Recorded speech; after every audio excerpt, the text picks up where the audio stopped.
going to use up all of the end-of-season tomatoes in our crustless tomato pie. Now, we can make a gluten-free pie crust, but that's a lot of work, and I really love tomato pie. It's absolutely delicious. It's got a nice cheesy crust on it, so let's get started. To get started with our tomato tart, we are going to slice our tomatoes and then drain them out on a sheet pan that's lined with a wire rack, and I find that cutting my tomatoes is easiest actually with a bread knife.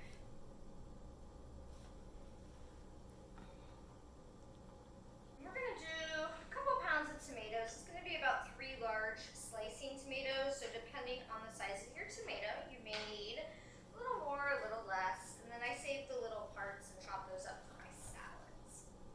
Fill them with a little bit of salt. And that's going to help them lose some of the moisture so we don't have a soggy tomato pie.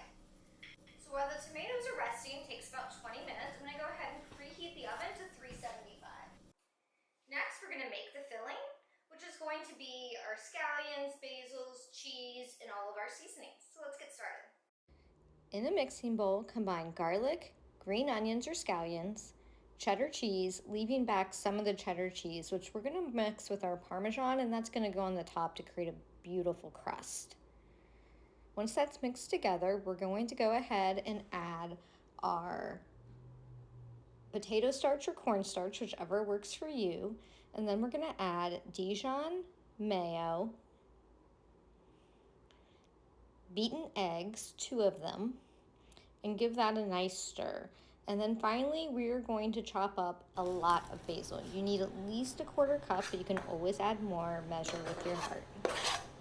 Now that my tomatoes have had a chance to sweat off a little, I'm just dabbing up all of the extra moisture, and some tomatoes are going to be moister than others, juicier than others, and so don't worry about it. Just do the best you can, and between that and the potato starch, we should have a fairly solid pie.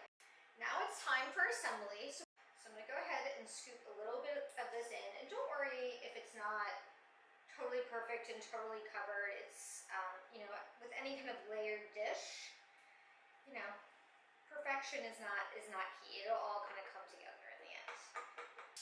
Now we made this with basil, but you can use any herb you like. So I really love it with chives, and I like it with chervil. It is an excellent unused herb in my opinion, so definitely be creative in your herb choice. Alternate the layers of cheese and tomatoes until you get to the top layer where you're going to add your Parmesan and cheddar combination. Bake for 30 to 40 minutes. So